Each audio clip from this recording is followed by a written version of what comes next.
Hi friends, welcome to our YouTube channel. ಎಲ್ಲರೂ ಹೇಗಿದ್ದೀರಾ? ಚೆನ್ನಾಗಿದ್ದೀರಾ?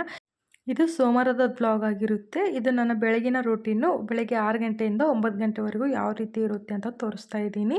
ಇಲ್ಲಿ ನಾನು ಬೆಳಗ್ಗೆ ಬಿಸಿನೀರು ಕುಡಿದು ಫ್ರೆಶ್ ಆಗಿ ಹೊರಗಡೆ ಬಂದು ಚೆನ್ನಾಗಿ ಕಸ ಗುಡಿಸಿ ನೀರು ಹಾಕಿ ಇವಾಗ ಒಂದು ಚಿಕ್ಕದಾಗಿ ರಂಗೋಲಿ ಹಾಕ್ತಾ ಇದ್ದೀನಿ ನೋಡಿ. ನಿನ್ನೆ ಬಿಗ್ ಬಾಸ್ ನೋಡ್ತಾ ನೋಡ್ತಾ ಲೇಟಾಗಿ ಮಲಗಿಬಿಟ್ಟೆ. ಒಂದು ಸ್ವಲ್ಪ ಲೇಟ್ ಆಯಿತು ಹೇಳೋದು ಕೂಡ. ನಮ್ಮ ಮನೆಯವರು ವಾಕಿಂಗ್ ಹೋಗಿದ್ದಾರೆ. ಅವ್ರು ಬರೋದ್ರಲ್ಲೇ ನಾನು ಕೆಲಸ ಆಲ್ಮೋಸ್ಟ್ ಮುಗಿಸ್ಕೊತೀನಿ. ಒಂದು ಅರ್ಧ ಆದರೂ ಕೆಲಸ ಮುಗಿಸ್ಕೊಂಡಿರ್ತೀನಿ. ರಂಗೋಲಿ ಹಾಕೋದಾಗಿರ್ಬೋದು, ಮನೆ ಕಸ ಬಳಿಯೋದಾಗಿರ್ಬೋದು, ಇದನ್ನೆಲ್ಲ ಅವ್ರು ವಾಕಿಂಗ್ ಹೋಗಿ ಬರೋದ್ರಲ್ಲಿ ನಾನು ಮುಗಿಸ್ಕೊಂಡಿರ್ತೀನಿ. ಈ ವಿಡಿಯೋ ಇಷ್ಟ ಆದರೆ ಒಂದು ಲೈಕ್ ಮಾಡಿ, ಶೇರ್ ಮಾಡಿ, ಸಬ್ಸ್ಕ್ರೈಬ್ ಮಾಡ್ಕೊಳ್ಳಿ. ಎಲ್ರಿಗೂ ನಿಮ್ಗೆ ಯಾವ ಥರ ವೀಡಿಯೋಸ್ ಬೇಕು ಅಂತ ಕಮೆಂಟ್ ಮಾಡಿ ಹೇಳಿ. ಓಕೆ, ಈ ರೀತಿ ಹಾಕಿದ್ದೀನಿ ನೋಡಿ. ಚಿಕ್ಕದಾಗಿ ನನಗೆ ಅಷ್ಟೊಂದು ಬರೋಲ್ಲ, ಒಂದು ರೇಂಜಿಗೆ ಹಾಕಿದ್ದೀನಿ ನೋಡಿ. ಬೆಳಗ್ಗೆ ಎದ್ದ ತಕ್ಷಣ ನನಗೆ ಈ ಅಡುಗೆ ಮನೆ ನೋಡೋದೇ ಬೇಜಾರಾಗೋದು. ನಾನು ಯಾವಾಗಲೂ ರಾತ್ರಿನೇ ಕ್ಲೀನ್ ಮಾಡಿ ಇಟ್ಕೊಳ್ಳೋದು. ಪಾತ್ರೆ ಆಗಿರ್ಬೋದು, ಗ್ಯಾಸ್ ಕಟ್ಟೆ ಆಗಿರ್ಬೋದು ಎಲ್ಲ ಕ್ಲೀನ್ ಮಾಡಿ ರಾತ್ರಿನೇ ಇಟ್ಕೊಂಡ್ಬಿಡ್ತೀನಿ. ಬೆಳಗ್ಗೆ ನನಗೆ ಈ ಥರ ನೋಡೋಕ್ಕೆ ಇಷ್ಟ ಆಗೋಲ್ಲ. ಬಟ್ ರಾತ್ರಿ ಬಿಗ್ ಬಾಸ್ ನೋಡ್ತಾ ನೋಡ್ತಾ ಟೈಮ್ ಆಗಿಬಿಡ್ತಲ್ಲ, ನಾನು ಆಗಲಿಲ್ಲ. ಅದಕ್ಕೋಸ್ಕರ ಇವಾಗ ಬೆಳಗ್ಗೆ ಮಾಡ್ಕೊತಾ ಇದ್ದೀನಿ ನೋಡಿ. ಬೆಳಗ್ಗೆ ಮಾಡಬೇಕಂದ್ರೆ ನನಗೆ ಬೇಜಾರಾಗುತ್ತೆ. ಆದರೆ ಬೇರೆ ಲೇಟ್ ಆಗಿಬಿಡುತ್ತೆ ನನಗೆ. ನಮ್ಮ ಮನೆಯವ್ರು ಬೆಳಗ್ಗೆ 9 ಗಂಟೆಗೆ ಹೋಗೋದು ಅವ್ರ ಆಫೀಸ್ಗೆ. ಅದರಲ್ಲಿ ಪಾಪುನ ನೋಡ್ಕೋಬೇಕು, ಇದನ್ನೆಲ್ಲ ಮಾಡ್ಕೋಬೇಕು ಅಂತಂದರೆ ಸ್ವಲ್ಪ ಟೈಮ್ ಆಗುತ್ತೆ. ಅದಕ್ಕೋಸ್ಕರ ನಾನು ಆಲ್ಮೋಸ್ಟು ನೈಟೇ ನಾನು ಕ್ಲೀನ್ ಮಾಡಿ ಇಡೋಕ್ಕೆ ಟ್ರೈ ಮಾಡ್ತೀನಿ. ಇವತ್ತು ಆಗದೆ ಇರೋ ಕಾರಣಕ್ಕೆ ಲೇಟ್ ಆಗೋಯಿತು. ಇದನ್ನೆಲ್ಲ ಮಾಡೋದು ಹೇಗಾನೆ ಇದ್ದರೆ ಟಿಫನ್ ಏನು ಮಾಡಬೇಕು ಅನ್ನೋದು ಒಂದು ದೊಡ್ಡ ತಲೆನೋವು ನನಗೆ. ಯಾರಿಗೆಲ್ಲ ಈ ತಲೆನೋವು ಹೇಳಿ, ಬೆಳಗ್ಗೆ ಎದ್ದ ತಕ್ಷಣ ಏನು ಟಿಫನ್ ಮಾಡಬೇಕಪ್ಪ ಅನ್ನೋದೇ ನನಗೆ ದೊಡ್ಡ ಹೆಡ್ಡೇಕ್ ಆಗಿಬಿಡುತ್ತೆ. ಗ್ಯಾಸ್ ಕಟ್ಟೆ ಎಲ್ಲ ಕ್ಲೀನ್ ಮಾಡಾಯಿತು. ಇವಾಗ ನೋಡಿ ರಾಶಿ ಪಾತ್ರೆ ಬಿದ್ದಿದೆ.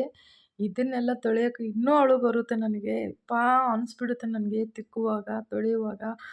ಇದನ್ನೆಲ್ಲ ರಾತ್ರಿನೇ ಮುಗಿಸ್ಕೊಂಡಿದ್ದೀರಿ, ಬೆಳಿಗ್ಗೆ ಈ ಫಜಿತಿ ಇರಲ್ಲಲ್ಲಪ್ಪ ಅಂತಂದು ನಮ್ಮನೆಯವ್ರು ಎಷ್ಟು ಸಲ ಅಂತಾರೆ ನನಗೆ. ರಾತ್ರಿನೇ ತೊಳೆದಿಟ್ಕೊಂಡ್ಬಿಡ್ಬೇಕಿತ್ತು, ಯಾಕೆ ಬೆಳಿಗ್ಗೆ ಇಟ್ಕೊಂಡು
ಓಕೆ, ಇವಾಗ ಫೈನಲಾಗಿ ಈ ರೀತಿ ಆಗಿದೆ ನೋಡಿ. ನಮ್ಮ ಗ್ಯಾಸ್ ಕಟ್ಟೆ ಎಲ್ಲ ನೋಡಿ ಎಷ್ಟು ನೀಟಾಗಿ ಕಾಣ್ತಿದೆ ಅಲ್ವಾ.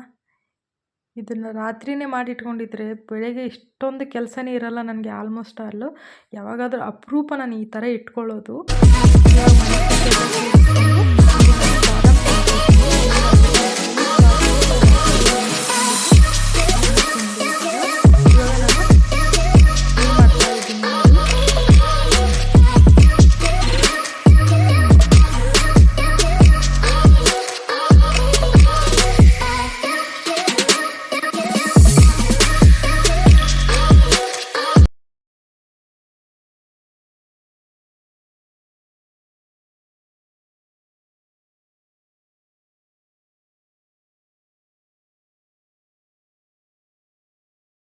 ಇಲ್ಲಿ ನನ್ನ ಮಗನ ಜೊತೆ ಟೀ ಕುಡಿತಾ ಎಂಜಾಯ್ ಮಾಡ್ತಾ ಇದ್ದೀನಿ ನೋಡಿ.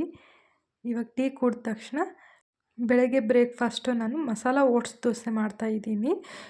ಇದು ವೆಯ್ಟ್ ಲಾಸಿಗೂ ತುಂಬ ಹೆಲ್ಪ್ ಆಗುತ್ತೆ ನೋಡಿ. ನೀವು ಯಾವ ಥರ ಬಂದಿದೆ ಅಂತಂದು ಕಮೆಂಟ್ ಮಾಡಿ ನನಗೆ. ಇವಾಗ ದೋಸೆ ಯಾವ ರೀತಿ ಮಾಡ್ತೀನಿ ಅಂತ ನೋಡ್ಕೊಂಬನ್ನಿ.